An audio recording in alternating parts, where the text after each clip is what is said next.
Thank you very much for coming this afternoon. I'm delighted that actually some people are interested in contract management. I find it very interesting. Now is quite a difficult time. Obviously, costs are being cut all over the place, so it's really important that we spend as much time as possible on the whole process of procurement and contract management. So I wanted to start by kind of validating myself and why I'm here.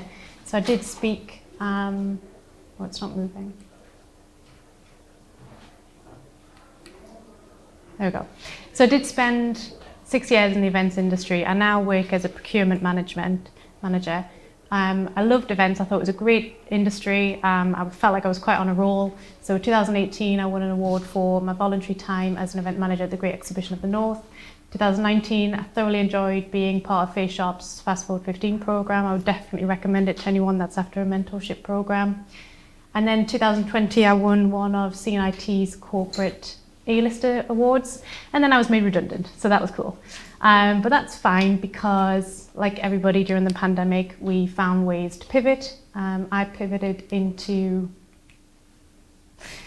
procurement, and I had no idea really what the discipline of procurement was. I always thought it was just this really fancy world where you got to travel and buy luxury items like wine and fabrics and technology, but actually in reality what I do is I buy toilet roll from Sittingbourne and hazardous waste from Liverpool and used security management systems from prisons in Glasgow, which is scary, don't go there. So yeah, that's just a little bit of background as to why I feel like I can be here talking to a lot of very talented events professionals about procurement. I wanted to understand a little bit more about you guys, what it is you're buying and who you're buying from. So just ignore the Craltric matrix for a moment. I want us to either use Glisser or just shout out some examples of, examples of tangible items and services that you are currently buying. So what and where from. So tangible items, things like chairs, you have to hire chairs for certain events and so on. So if you can give me some ideas either through Glisser or just shouting out what kind of stuff is it you're buying regularly. Conference rooms. Conference rooms hire, yeah, that's definitely tangible, very physical. Tables. Banners. Yeah, printed products. Yeah. Business cards? Business cards, yeah. Lanyards. Anything else on tangible? Badges, yeah. So printed products come up a few times. Catering, yeah. Food and drink, absolutely. We said physical spaces. Sorry? Entertainment, yeah. Hiring people. Software. That's intangible. Oh. Well done. You've got ahead. I love it. That's the next question. We'll move on to the next question.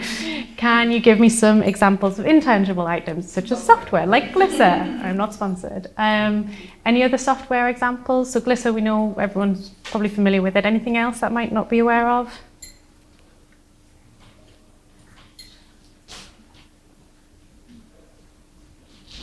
Cvent is probably one. Yeah, I would think of. Other software like the check-in, check-out badge system, things like Cvent can do that. Cool, that was just really to give me an idea of what kind of stuff you guys are buying and to give you a little bit of homework if you want it. This is the Craltric matrix, and it's really at the core of procurement and contract management because it helps you to understand where you're spending your time and what power you have versus what power the seller has. So you can see along the bottom is the supply risk from low to high, and up the side there is profit impact from low to high. So list all the items that you regularly buy in, tangible and intangible. If it's rented, still put it in there.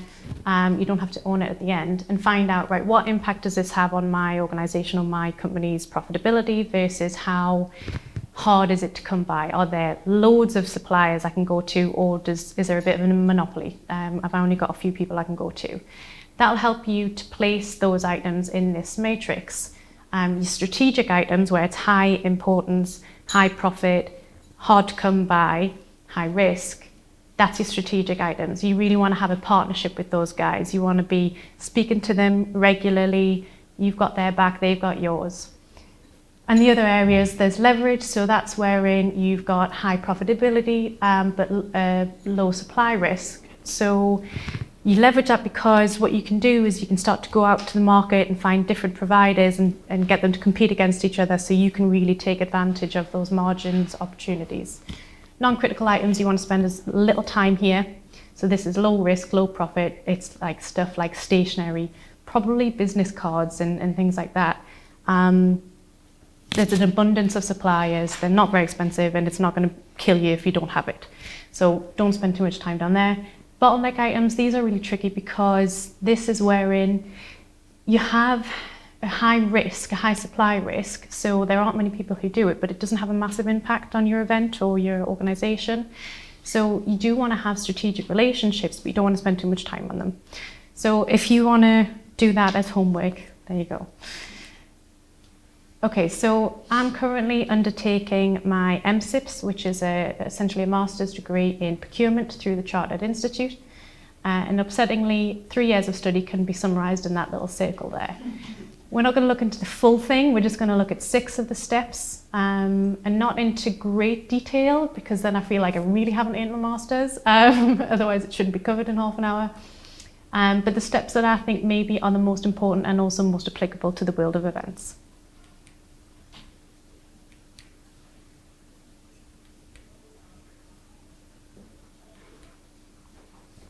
Okay, so step 1, understand the need. I think it's really important to spend as much time here as possible.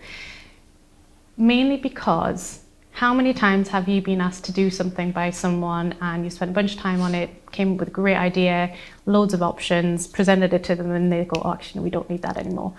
This is the point where you really ask some difficult questions and challenge the requester to make sure that what you are doing is well worth your time. It's an opportunity to engage and challenge the stakeholders and then users to make sure that you are pulling together the right strategy for what they're after. So it's about asking what their end goal is, what is their desired outcome. Try to box them into certain extremes, because if they ask for the world, you've got no chance on delivering that. You want to try and get them to answer questions clearly. Is being economical their aim? Are budgets tight? Do you want to make sure you're looking at different ways to try and save on cost? So to economize, there's things you can do like consolidate. Yes, you need pull-up banners for this event, but you also need them for the next 10 events and also all of next year's events. So can you set up an agreement with a provider where you say, right, you've got my next 24 months worth of banners and other printed stationery and items. So, consolidate those items. Can you substitute them? Yes, we've got these lovely pull-up banners, but there's a cheaper version that dissolves in the rain, whatever. Can you cut it? Is it absolutely needed? We don't need pull-up banners because actually there's LED screens around the venue and we're going to use them instead. So once you know which extreme they sit on that for economize or add value, you can start work towards the right way. If the other extreme of that is to add value, then you want to look at bespoke. You want to look at opening up your procurement process to allow the participants to put innovation and new technology and give you ideas on the different routes you can go down, rather than keeping that budget tight. And then there's other aims as well, so it's not just those extremes, they're just 2 of the easiest ones to go down. Things like scalability. If the company is growing, if the event's growing, then their desired outcome is scalability, then at least you've got a focus. Also at this point, understanding the need, it's good to know what the perceived value of the service or product is. This is good because obviously it gives you an idea of the budget at the start, and also it helps you, again, a bit like the Kraljic matrix, to understand how much time you need to be spending on it. So you'll have heard of the Pareto or the 80-20 principle. This is wherein 80% of your spend is on 20% of your products and services or your suppliers. So you want to be spending 80% of your time on that 20% of your products and services, generally speaking. You don't want to spend 80% of your time on the ones that aren't as important, so to speak. And then just kind of looking into the next steps. This isn't so much understand the need, but next steps is market research. So I thought I'd just pull in a little step from that, which is where are we in the product or trend life cycle? So this is about asking what you're asking me for, what you're asking me to look for and pull together. Does it have a life cycle? Am I buying bikinis in winter? There's a time to buy and sell certain items. And if you do your market research correctly, you can buy them when they're cheapest and sell them when they're most expensive. That does apply a little bit to events because there's an event season. So at certain times, things like printed stationery, like your pull-up banners, everybody's going to be wanting them. The suppliers are going to be driving their cost up. So there's a time to buy. And trend life cycle, again, that's a little bit to do with entertainers. So for example, someone's been on I'm a Celebrity, Get Me Out of Here, they're hot stuff, you want them, their price is going to go up. So try and get ahead of the trend or behind the trend, because generally at the peak of the trend is when it's going to be the most expensive, unless their aim is to add value, in which case get them at peak, because that's what we want impact. So that's stage 1. Stage 2, no, not stage 2. The next stage we'll look at is develop your strategy. So if you spent enough time in understanding the need, you should sail through this stage because you already have such a good understanding of what you're sourcing and what the outcomes should be. So the first question really is, do you want to do an RFP, so request for proposal, which is basically a tender, or do you just want to do an RFQ, which is a bit shorter, sweeter? The value is a bit smaller. We don't have to go to the ends of the earth to achieve this. You can also ask, do you want to do a pre-qualification questionnaire? Generally speaking, these are best when it's really high value and a lot of providers and you're going to be inundated with proposals. You don't want to spend too much time wading through really in-depth pitches and proposals. So this is a way to narrow down your list early on. Make sure you eliminate anyone that's just not suitable. Things like easy questions like, do you have the right health and safety qualifications and food safety qualifications? What's your company's sustainability strategy? Does that align to our sustainability strategy? That's a really easy way to narrow down the field before you start your tender process. Saves you a bunch of time as well. Creative pitch. So the next few questions are the kind of things that you can introduce into your procurement process. And again, this is all before contract management, because if all of these pieces are done, the contract management piece will be so much easier because you've done your homework up front. So do you want them to do a creative pitch? Do you want to have a pricing schedule in there? So listing all your items, your business cards, your lanyards, listing all them, and your different providers have to quote by unit, and you compare those prices and make sure you're getting the best value for money. If it's physical, if it's tangible, or even if it's intangible, so such as Glisser, do you want a demonstration or a site visit or samples? Let them know upfront that you're expecting that so they can prepare it in time. And is it confidential? We get this a lot in the industry I work in, so we have to send NDAs out at the start of the process, make sure that nobody's snitching on you and getting ahead of the curve and probably benefiting from the share price increase. And then framework agreement. This one I think really comes into play with events because your diary, generally speaking, is same year on year. Obviously there's fluctuations, but generally speaking, you know that you're going to do a certain number of events in a year and you will do the same-ish next year. Having a framework agreement is great because you can say, right, for this size event, I want these providers ready to just go at the drop of a hat. My team can just go to these people. It's already an agreement. We've got the contract in place with the SLA and the KPIs. Anyone who's available will jump on and do it. I would definitely, if you don't already do them, I would definitely look into framework agreements.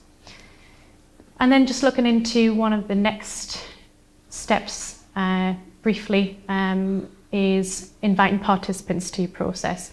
So I just wanted to touch on that very briefly. So one thing that I've learned in the past few years on who to invite is don't stick to who you know. Always ask other people, and actually ask people who you might not presume to ask. So the BNC is great for that. I know a lot of you guys will be in that email that comes out every week and people ask questions, you know, does anybody have a supplier in Milan for whatever? That's a great way to start opening up who you're inviting to your tender or your request for quote. And by asking outside the field, so ask on LinkedIn and you'll be surprised what answers come back. One of my favourite lessons was in a conference a few years ago, finding out about how a private hospital approached an F1 team about how they can speed up the the movement of patients from one place to another, you know, literally they're used to like the fastest route and making things quicker. So I thought that was cool. So always look outside your network if you can and utilize your network. So development documentation, this is my favorite bit because it's a bunch of time on Excel. Not everybody else's favorite time. So your pre-qualification questionnaire, which we've touched on a bit, that is going to save you a bunch of time if it's appropriate to do so. Start narrowing down those suppliers. Your service level agreement. So at this point, you haven't even invited anybody to the tender yet. You want to start drafting your contract with your service level agreement, your KPIs and your terms and conditions in place. Service level agreement is so important at this stage because it's setting the bar, it's letting them know what you're after, what you're accepting, what they're agreeing to before you even get their proposals through. So engage with your end users and other departments, key stakeholders, make sure that you're laying out what your expectations are. So things like delivery timescales, quality assurances, services from help desks, those sorts of things would be in your service level agreement. Key performance indicators, I'm sure you guys are really familiar with these as well.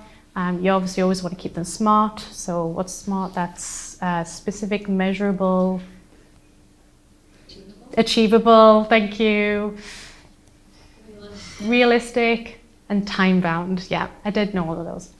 And then your terms and conditions, get your legal team to do those. The specification point I put in blue because this, along with understanding the need, is the most important part of the procurement process, in my opinion. If you have your specification right at this stage, it's going to stop any nasty surprises later on. Your specification can be either performance-based or conformance-based. So performance-based, you say, I want it to do this, that, and the other, and this has to be how it looks. Conformance-based is where you say, this is what I want the outcome to be, you show me ways that you can achieve that. So that's a bit more open to innovation and new ideas. And the 5 key principles of procurement, make sure any specification includes all 5, and you'd be surprised actually where you can find answers to these. So that's quality, quantity, time, place, and price. So your specification has to cover those 5 things early doors. And that's just a really good way to stop and think and check and go, right, have I asked all the questions at this stage that I could ask, and make sure that there's no nasty surprises later on.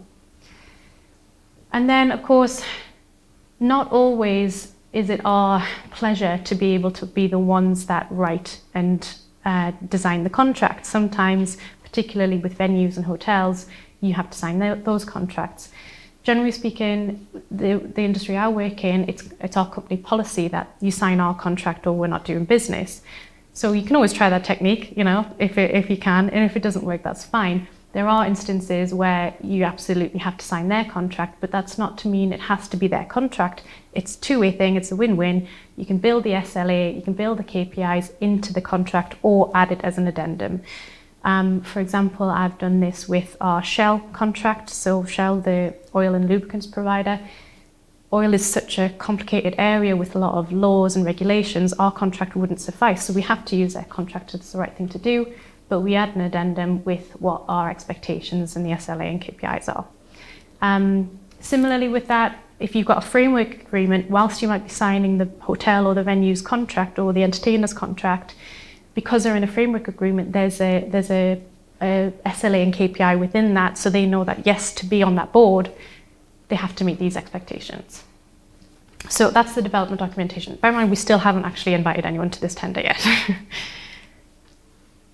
I just wanted to touch on specification briefly here. This is a huge lesson I learned, not about donuts. Find the right balance with your specification. I get really keen on getting into the nitty-gritty detail of things, and actually that's not worth your time sometimes. So here's an example of 2 donut specifications. The one on the left is a half-assed attempt. It's a picture of what we want them to look like. And the one on the right, I've wasted everybody's time. The technician in the department who are like a rate of £100 an hour have drawn up the specification for me. I've wasted way more than my budget in spending people's time on this specification. And actually the balance is something totally in between, because actually I want gluten-free donuts and neither of them specified that. So It's about making sure you take that stop and think, am I spending too much time on this, or am I not spending enough time on this? Okay, so we'll just skip forward. We've invited everybody to the tender. We've sent them out all these documentation we've spent days creating. We've got in the responses. If it's a slightly quicker process because we've just done a request for quote, then some of those steps will have been skipped, but ultimately we're here, we've received the bids in, we've received the proposals, we've received the samples, we're doing the site visits, whatever. This is the step where we're going to analyse those. My personal favourite way to analyse something fairly without any bias is to use a weighted scorecard. Does anybody currently use these? A few nods, that's good. So they're super simple. Essentially what you do before you receive the bids in, and that's really important, otherwise it becomes biased. Before you receive the goods in, the bids in, you sit down with the key stakeholders. So this is probably at the first stage, understanding the need. And you find out, right, what criteria is important to us? Is it, for example, technology, the provider's use of technology? So does the venue have loads of LED screens that we can use and save on printed banners? Sustainability, that's really important to our company's culture. We need them to align to it. And actually we want that creative pitch to wow us. We really want to be blown away by it. There's a bunch of other stuff that could come in there, things like value for money and so on. And you give them a weight out of 100. So if you've got 5 items, you need to obviously make sure that that adds up to 100. And it's important that you get different perspectives, because your perspective on what is most important might not be the same as the end users or one of the directors or so on. So it's important to get different weigh in on that. Once that's established, you've received the bids in, you then score them out of 10. So the middle 2 columns is company A's results. So we scored them a 9 on technology, a 9 on sustainability, and a 5 on the creative pitch. They were exceptional at phase 2, average at the 3rd. Company B were pretty shit at technology and sustainability, but their creative pitch was exceptional. Now, at first glance, you would think, okay, well, we perceive the creative pitch as the most important of those 3 items, surely company B win. Not the case here, because actually the way that it's calculated is fair and balanced across all of the areas that we've already identified how important they are. And it's quite it's simple maths. It's just 9 times 30%. So it's the score out of 10 times by the weight gives you the weighted score. So 9 times 30% is 2.7 and so on. The numbers in pink will always be a number out of 10. So if we scored them 10 out of 10 for all 3, that number in pink would be 10. And that's your overall score. So the company that has won here is company A, because they just pipped company B, despite there being variances in how they scored. I would say that that's the fairest way to award a contract. It also takes a lot of the stress out, it takes a lot of the debate out, because you've already got everybody's agreement up front what their weighted criteria is. You've all scored it, that's the outcome, we're done, there's no discussion, crack on. There are many other ways to analyse the bids and tenders. So if it's purely a pricing based item, so for example, all the printed stationery we spoke about earlier, list of items, 3 companies have bid, whichever is the cheapest and meets all the pre-qualification criteria, or within the proposal, the qualification criteria. Samples and trials. And a good one actually to analyse is consolidated Q&A. This is a way, it's a little bit impersonal, but it is more efficient and fair.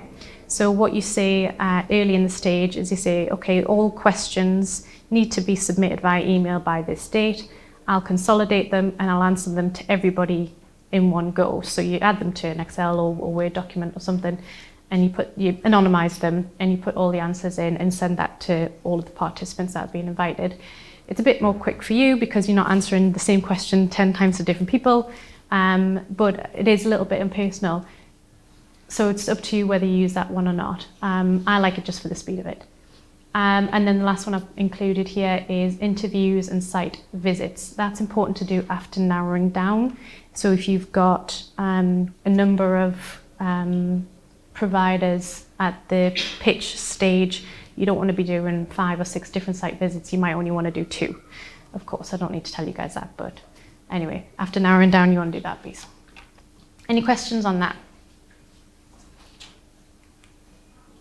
Okay, so this isn't actually a step in the procurement cycle in and of itself, but in many ways it deserves the recognition at the moment, given the way that the world is and how hard it is to get the right costs at the moment. Negotiation happens throughout the whole cycle, so you're negotiating from that first introduction to the companies right the way through to signing the contracts. So I've just put a few points in here that seem to come about quite often. So the key piece is always prepare.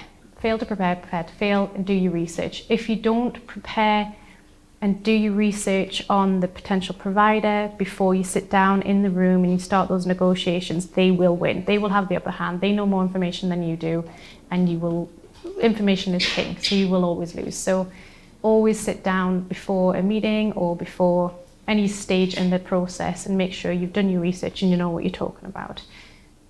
Also, research them. What are their weaknesses? What are their powers? Can you make sure that you're on the same page and that you're working towards a win-win scenario?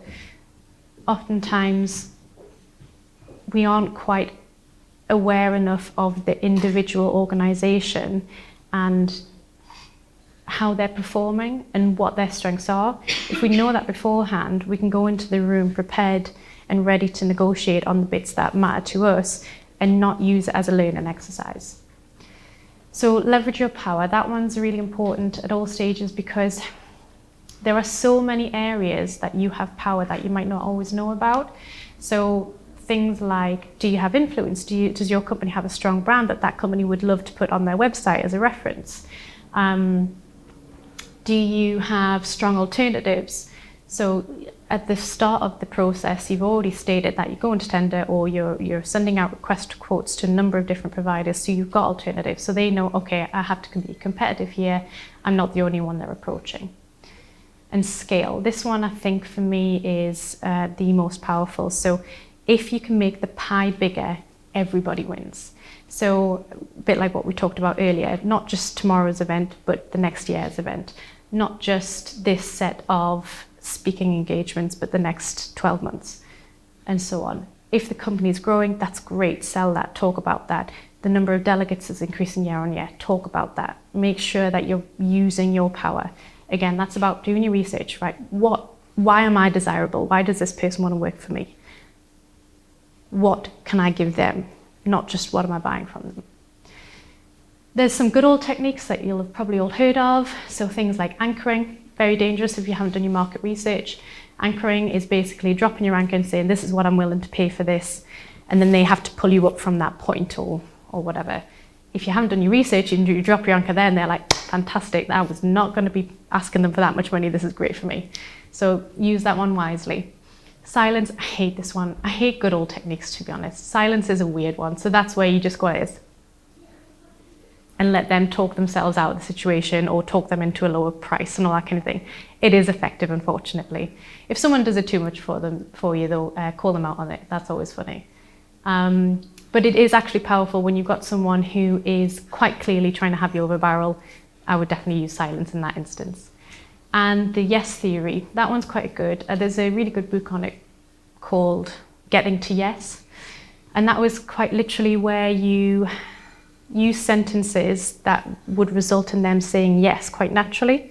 And then the theory is eventually you ask for something that you really want and they're in that rhythm of saying yes, and then they say yes and you go, great, write that down. There are some other ones, things like the good cop, bad cop, questionable on its morality, but it does work. What are the ones that I know? Does anybody else know of any old techniques, negotiation techniques? No? Well, there's plenty. So if you want to do some research, by all means. There are strategic techniques. So these are a bit more reliable, a bit more above board. So things like the dangling the carrot. So that one is a case of saying, we're new to this. This is something that we're trying for the first time. If it's successful, we'll do this. It's dangling a carrot and they go, right, we want to be part of this because we want the next one. That's a bit similar to the growth and the scale option, making the pie bigger. But you're not giving it to them yet. You're saying, let's try this first and then give it to them. Concessions, that's really common with, for example, venue hire in hotels, they'll try and throw things in like free tea and coffee or free biscuits. That's fine if your initial objective was to get tea and coffee and biscuits, but if they're giving you concessions that you don't want, try and keep it focused and on track. There are concessions that you can give as well. So can you increase your payment terms to something that's more beneficial for them, particularly if it's an SME or a sole trader. I can pay you up front, or I could pay you a deposit, a large deposit. That's really good for them. Never underestimate the power of cash flow. What's also important in negotiations is having a really strong plan B, a BATNA, which is the best alternative to a negotiated agreement. If you don't go into the room or approach the request for quote or whatever it is you're doing with a strong alternative, you're already going in ready to accept whatever the hell they offer. So you've already lost in a way, if it is a competitive environment that you're looking into. So always have a BATNA. And then leave the ego at the door. So that's one of the reasons I'm not a fan of the good cop, bad cop process, because it's a bit like playing with ego, and I don't think that's ever fair. I think strong contracts, strong relationships are built on trust and honesty and sincerity, not so much on playing games, not so much on ego. So leave ego at the door. If you go into battle with someone and you're all cock, it's never going to work. You're just going to lose. Shouldn't have said cock, sorry. And then I've just plugged in at the end there, would you be willing to? So this is something I learned a couple of years ago from the procurement director at the BBC. This is great in just those like little email negotiations, those one-off requests, and you're emailing somebody, it's dead easy. Use the sentence, would you be willing to? Because it's much easier for someone to say yes to, it's much harder for someone to say no to, would you be willing to? Or say, no, I'm not willing, because nobody doesn't want to be willing, everybody wants to try. Rather than saying, could you just, or would it be possible to? Because no, it's not possible, but it's harder to say, no, I'm not willing to. So that's a good little sentence. I've used that a few times, and it is more successful than the whatever sentence I was using previously. Okay, so contract performance. We'll not spend too much time on this stage. This is about making sure that the contract we've signed and agreed to is being delivered. So the SLAs and the KPIs, for example. In order to keep momentum and make sure that this is happening, you want to keep regular reviews. So you don't want to have that one annual review. If it's if it's in your pair two, if it's in your Cralgic or strategic, don't be having annual reviews, be having regular ones. In that, you want to task them with coming to you with things like innovative pitches, new marketing trends. Task them with being proactive in those meetings and making sure that you're getting the best value out of the contract with them. It's not just a, hey, how's business? It's good, crack, great. Measured KPIs. So it's all well and good setting KPIs, but you want to measure them and keep on track of them. End user reviews and publishing a leaderboard. That last one I find very beneficial, particularly when you're using a few different suppliers of the same type. So for example, for me, one of the areas I have services that I rent is cleaning companies. So we publish every month a scorecard across the UK, and every site scores the cleaners in 5 different areas. And the companies get very competitive because they want to be the best. They want to be the top of the leader scorecard. So as soon as they drop down and we measure what the difference is compared to the previous month, they get really competitive and they get onto it and they start to make sure that the operative is supportive, has the right equipment, is managing their time well. So if you can, publish a leaderboard. Not always easy to do because your time's obviously well spent elsewhere, but if that's something you can automate or delegate to another department, it's well worth doing. And then just to touch on risk management with contract. Now is, as I mentioned a few times, a really tricky time financially. People are struggling. Businesses are going to go under, and it's really scary. Whilst we want to support our suppliers and make sure that we're working together, we also have to protect ourselves. So this is about making sure that you're keeping your ear to the ground. Do your financial checks with them every now and then. You might want to use your accounts department to do this if you have one. Financial checks can be done online. You might have to pay a subscription to things like Credit Safe or can't remember the name of the other one. Things like checking up on their compliance and their qualifications. Are they meeting the regulations? Check those annually. And early on, are they meeting the agreed dates and the milestones? Are there any early warning signs? And then most importantly, what mitigation are you putting in place? So I've highlighted that because right now you need to make sure you're thinking about, right, what if this company goes under? What's my plan B?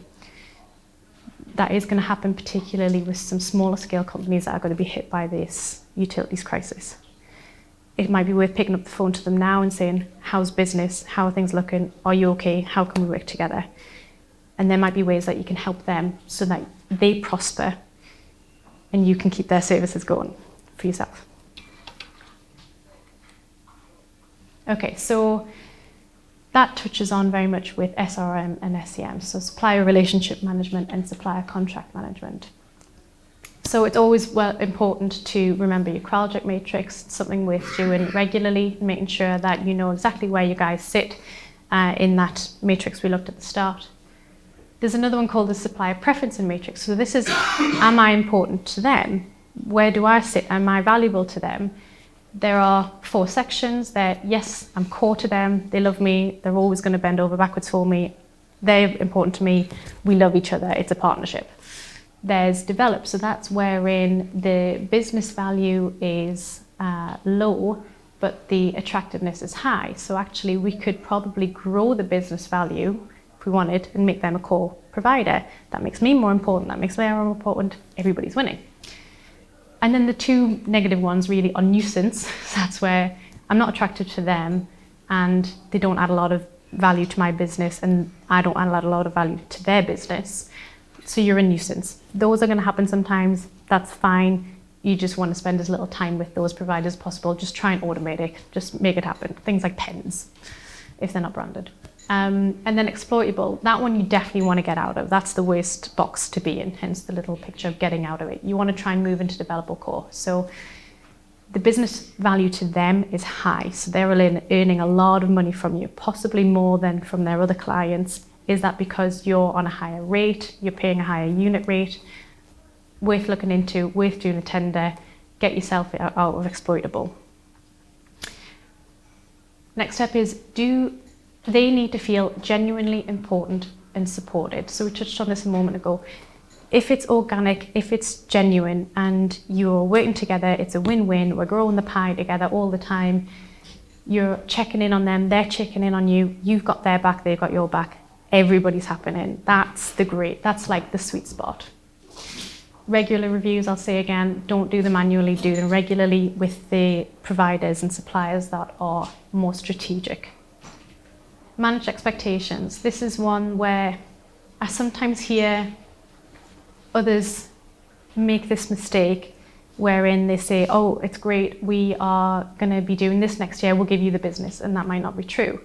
Or you might say things like, yes, you might be underperforming, but we're not going to do anything about it, and that might not be true. Managing expectations is about saying what is achievable, what's not achievable, and being honest about it. And spider senses. So this one is really important in contract management. If something seems amiss, it probably is. If the person isn't getting back to you as much as they used to, there's probably something going on.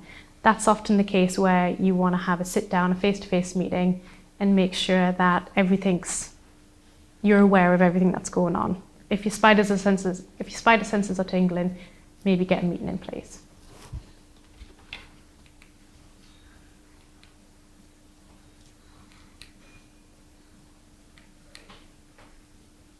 Thank you. That's it. Any questions? No? Well, that was easy. Thank you very much, everybody.